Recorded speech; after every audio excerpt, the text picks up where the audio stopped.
تاریخ کے مطالعے سے یہ بات سامنے آتی ہے۔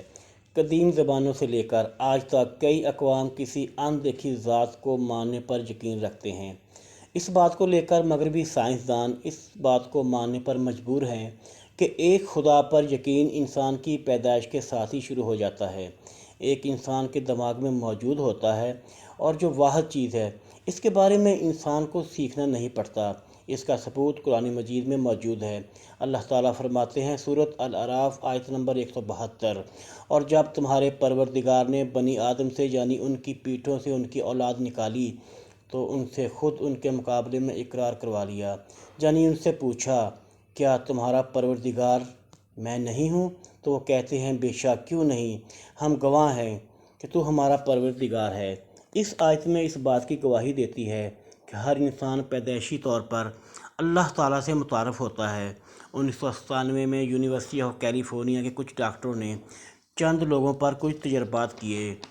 ان تجربات میں انہوں نے ایک حیرت انگیز بات کا دریافت کیا، جس میں انہوں نے ایک انسانی دماغ میں وہ حصہ دریافت کر لیا جو حصہ اس کے پیدا کرنے والے یعنی اللہ تعالیٰ کے لیے مختص ہوتا ہے، یعنی دماغ کا وہ حصہ جس میں اللہ تعالیٰ پر یقین رکھنے کی انفارمیشن محفوظ ہوتی ہے، اور یہ وہی یقین اور عقیدہ ہے جس کا ذکر قرآن مجید کی سورۃ الاعراف میں موجود ہے۔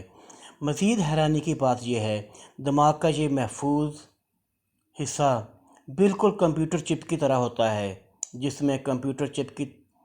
جس میں جب اللہ تعالیٰ کا ذکر ہوتا ہے تو جسم میں کرنٹ دوڑنے لگتا ہے۔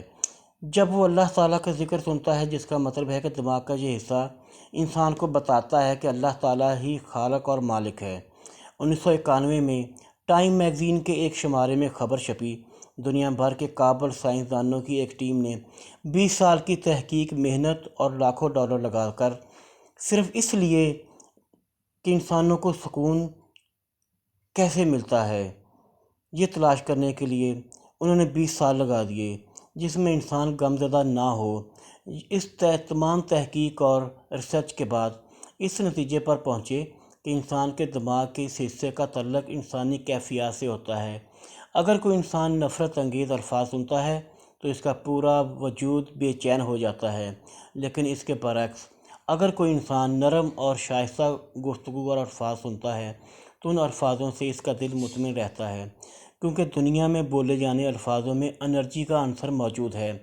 تب ان سائنسدانوں کو اپنی اس طویل ریسرچ کے دوران کچھ الفاظ اور کچھ حروف کے بارے میں پتہ چلا جن میں ان الفاظ کو الگ کر دیا گیا جو دماغ کو سکون دیتے ہیں، اور وہ پھر سائنسدان ایک پاگل خانے میں گئے اور پاگلوں کے 2 گروپ میں تقسیم کر دیا۔ ایک گروپ کو سکون والے الفاظ سنائے گئے اور وہ جلد سے احتجاج ہونا شروع ہو گئے، اور دوسرے گروپ کو وہ الفاظ سنائے گئے جو نفرت پر مبنی تھے مگر وہ سے احتجاج نہ ہو سکے۔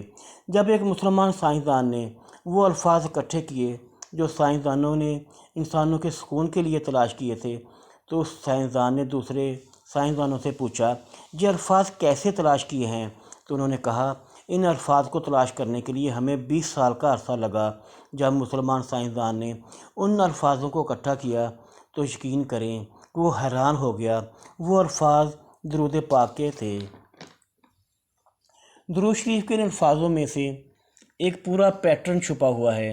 اگر ان الفاظوں پر غور کیا جائے اور بہت ساری باتیں سامنے آتی ہیں۔ درود شریف کے پہلے حصے میں اے اللہ رحمت فرما حضرت محمد صلی اللہ علیہ وآلہ وسلم پر اور اس کی آل پر، جو اس بات کی طرف اشارہ ہے کہ نبی پاک پر درود بھیجنا کوئی عام بات نہیں۔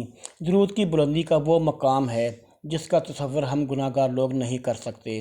حضرت کعب رضی اللہ تعالیٰ سے روایت ہے کہ ہر روز 70,000 فرشتے مسجد نبوی میں اتر کر آپ صلی اللہ علیہ وآلہ وسلم پر درود بھیجتے ہیں اور شام کو واپس چلے جاتے ہیں، اور شام کو 70,000 فرشتے آپ صلی اللہ علیہ وآلہ وسلم پر پھر درود بھیجنا شروع کر دیتے ہیں، اور ساری رات یہ عمل جاری رہتا ہے۔